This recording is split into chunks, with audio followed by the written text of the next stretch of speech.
Assalamualaikum warahmatullahi wabarakatuh. Nama saya Osi Dwi Setiani. Saya mahasiswa dari Universitas Muhammadiyah Cirebon, Fakultas Ekonomi, jurusan akuntansi kelas non-reguler. Kali ini saya akan menjelaskan tentang materi yang ada di kewirausahaan Islami. Yang pertama adalah tentang definisi kewirausahaan Islami dan konsepnya.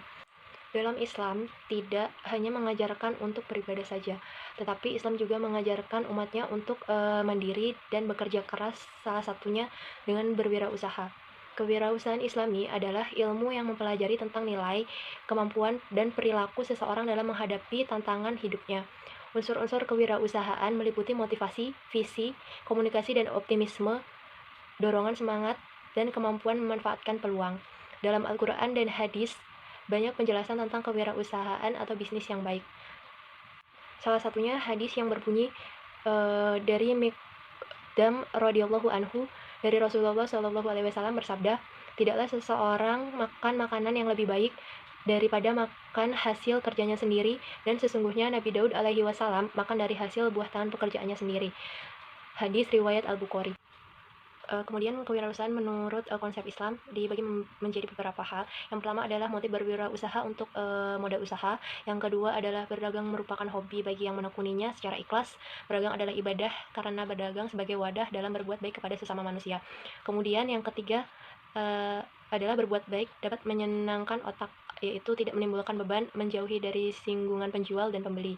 Kemudian yang keempat adalah perintah bekerja, terdapat dalam surat Al-Qasas ayat 77, Al-Baqarah ayat 33, Al-Jum'ah ayat 7.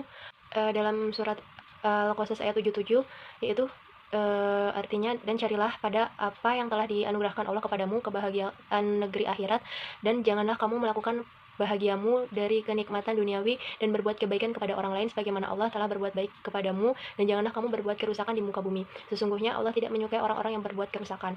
Dan satu lagi dari Quran surat Al-Baqarah ayat 33, Allah berfirman, "Hai Adam, beritahukanlah kepada mereka nama-nama benda ini."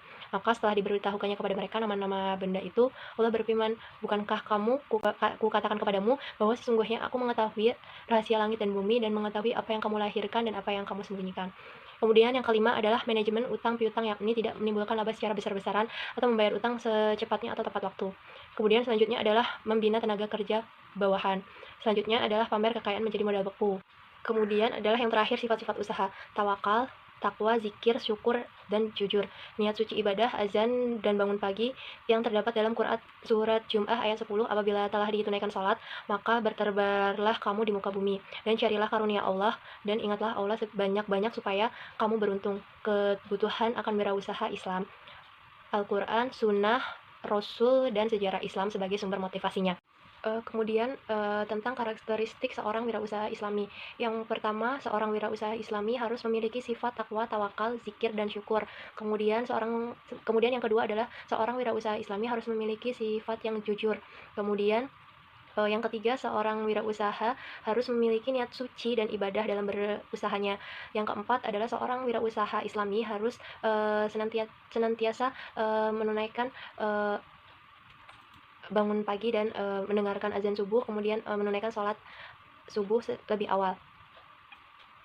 Kemudian yang kelima adalah seorang wirausaha Islami harus memiliki sifat toleransi.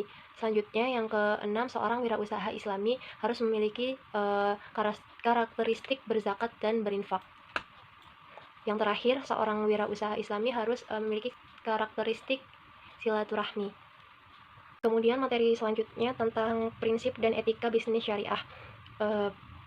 Prinsip bisnis syariah adalah segala sesuatu yang berkaitan dengan jual beli yang berlandaskan hukum syariah atau sistem Islam. Bisnis syariah sendiri berasal dari dua kata, yakni bisnis dan syariah. Bisnis merupakan segala sesuatu yang berkaitan dengan jual beli atau berdagang, sementara syariah berarti sumber jalan yang lurus. Sementara secara istilah, syariah artinya perundang-undangan yang diturunkan oleh Allah Subhanahu wa taala melalui Rasulullah Shallallahu alaihi wasallam untuk seluruh umat manusia, baik yang menyangkut masalah ibadah, akhlak, makan, minum, dan pakaian maupun muamalah. Kegiatan bisnis syariah bukan hanya kegiatan jual beli yang targetnya mendatangkan keuntungan, namun bisnis ini lebih mengarah kepada hukum Islam yang sesuai dengan Al-Quran dan hadis. Jadi, bisnis ini dibatasi oleh cara mendapatkan keuntungan dan mengembangkan dengan konsep halal dan haram. Jika halal dijalankan, namun jika haram maka ditinggalkan, sehingga bukan melulu keuntungan namun juga mendapatkan keridhaan dari Allah Subhanahu wa taala. Prinsip-prinsip bisnis syariah ini dibagi menjadi dua, yaitu prinsip umum dan prinsip khusus. Prinsip umum ini yang pertama adalah prinsip tauhid atau ilahiyah. Kemudian prinsip yang kedua adalah prinsip nabawi atau kenabian. Kemudian yang ketiga adalah prinsip adliyah atau keadilan. Selanjutnya adalah prinsip huriyah atau kebebasan. Kemudian prinsip musawah atau kesetaraan, dan prinsip ta'awun atau tolong-menolong.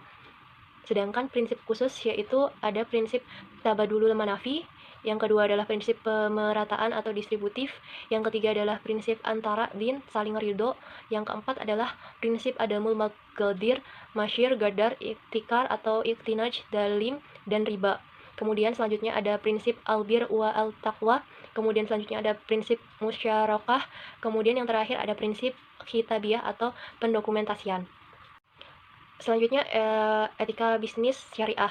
Secara etimologi, etika yang berasal dari bahasa Yunani, etikos mempunyai beragam arti. Pertama, sebagai analisis konsep-konsep terhadap apa yang harus, mesti, tugas, aturan-aturan moral, benar, salah, wajib, tanggung jawab, dan lain-lainnya. Kedua, aplikasi dalam watak moralitas atau tindakan moral. Ketiga, aktualisasi kehidupan yang baik secara moral. Etika merupakan studi standar moral yang tujuan eksplisitnya adalah menentukan standar yang benar atau didukung oleh pelanggaran yang baik. Etika mencoba mencapai kesimpulan moral antara yang benar dan salah serta moral yang baik dan yang jahat. Kata bisnis dalam Al-Quran biasanya yang digunakan al-tijarah, al-bai', tadayantum, atau ishtara. Tetapi yang sering digunakan yaitu al-tijarah. Dalam bahasa Arab, tijarah berawal dari kata tazaro wa tizara yang bermakna berdagang atau berniaga. Atizarotun wal mudzar yaitu pedagang atau niaga menurut Kamus Al-Munawwir. Setelah mengetahui makna atau pengertian dari kata etika, bisnis, dan Islam, maka dapat digabungkan. Makna ketiganya adalah bahwa etika bisnis Islam merupakan suatu proses dan upaya untuk mengetahui hal-hal yang benar dan yang salah. Selanjutnya, tentu melakukan hal yang benar berkenaan dengan produk, pelayanan, perusahaan, dengan pihak yang berkepentingan dengan ketentuan perusahaan. Mempelajari kualitas moral, kebijaksanaan organisasi, konsep umum, dan standar untuk perilaku moral dan dalam bisnis. Perilaku penuh tanggung jawab yang bermoral, artinya etika bisnis Islami merupakan suatu kebiasaan atau budaya moral yang berkaitan dengan kegiatan bisnis atau perusahaan. Beberapa ajaran terkait etika bisnis syariah. Yang pertama, etika berbisnis memberdayakan. Yang kedua, etika membayar upah. Yang ketiga ada etika jual beli dan utang. Kemudian etika dalam pasaran terdapat 10 hal yang harus dihindari, yaitu yang pertama mencoba menjual semuanya ke setiap orang, harga berbasis biaya, branding yang tidak konsisten, hanya percaya pada satu konsep besar, menjual produk dan fitur, tidak ada riset pasar, tidak memberi waktu untuk berhasil, website yang buruk, daftar konsumen yang sudah usang, tidak mengupdate marketing dan plan marketing yang baik sekalipun harus tetap diupdate. Kemudian adalah etika kontemporer. Penjelasan selanjutnya adalah tentang etika memberdayakan, suatu kisah dari kaum Ansor yang meminta-minta kepada Rasulullah SAW. Suatu ketika ada seorang laki-laki dari kaum Ansor yang mendatangi Rasulullah untuk meminta-minta. Rasulullah tidak membentak dan menyuruhnya pergi, tidak langsung memberikan uang juga. Rasulullah malah bertanya kepadanya tentang apa yang dimilikinya. Laki-laki dari kaum Ansor tersebut menjawab bahwa di rumahnya hanya ada sehelai kain kasar untuk selimut dan sebuah gelas untuk minum. Rasulullah SAW menyuruh laki-laki dari Ansor itu untuk mengambil 2 benda yang dimilikinya itu. Rasulullah lantas melelang 2 benda itu. Salah seorang sahabat bersedia membayar 1 dirham. Tidak puas dengan itu, Rasulullah menawarkan kembali kain dan gelas tersebut. Lalu harta laki-laki Ansor itu laku 2 dirham. Baiklah, yang 1 dirham dimakan, lalu berikan kepada keluargamu, lalu belikanlah 1 dirham yang lain sebuah kapak, lalu bawakan kepadaku, perintah Rasulullah sambil menyerahkan 2 dirham kepada laki-laki peminta dari Ansor itu, seperti dikutip dari buku Rasulullah Teladan untuk Semesta Alam. Beberapa hari kemudian, laki-laki Ansor itu datang kepada Rasulullah dengan membawa kapak. Rasulullah lalu mengikatkan sebatang kayu pada kapak tersebut. Maka jadilah ia kapak utuh. Laki-laki Ansor itu diperintahkan Rasulullah untuk mencari kayu bakar dengan kapak itu lalu menjualnya. Dari semua penjelasan yang tadi, saya tertarik menjadi seorang entrepreneur muslim, karena dari entrepreneur kita bisa menghasilkan penghasilan sendiri, kemudian bekerjanya fleksibel, tidak diatur oleh orang lain, bahkan kita mempunyai aturan sendiri yang tentu aturan itu harus berpatok dengan nilai-nilai sunnah Rasulullah, Al-Quran, dan hadis. Selain itu juga karena ingin menerapkan apa yang selama ini telah saya dapat pembelajaran dari akuntansi ini untuk diterapkan dalam dunia entrepreneur, dan berkeinginan untuk menjadi seorang entrepreneur muda dan dalam bidang fashion atau makanan, yang berkeinginan mempunyai beberapa karyawan, mempunyai produksi sendiri, mempunyai sistem kerja sendiri yang insya Allah tidak membebankan begitu berat pekerjaannya kepada orang lain, semuanya rata, semuanya berjalan sesuai aturan dalam Islam. Dan mungkin jika usahanya sudah berjalan jauh lebih baik atau sudah bangkit, mungkin saya akan berhenti dari dunia pekerjaan saya dan fokus dalam bisnis saya untuk rencana kedepannya, dan pastinya sudah mengantongi ilmu-ilmu yang didapat selama kuliah. Di lain sisi juga menjadi seorang entrepreneur mempunyai banyak waktu untuk diri sendiri, untuk lebih bisa membagi mana kegiatan yang bersama keluarga atau dengan yang lainnya, jadi tidak terpatok atau tidak terbuang waktunya karena terlalu sibuk di luar atau karena kerja di luar. Jadi dengan ini saya tertarik untuk menjadi entrepreneur muda dan islami. Mungkin itu saja yang bisa saya jelaskan mengenai kewirausahaan islami.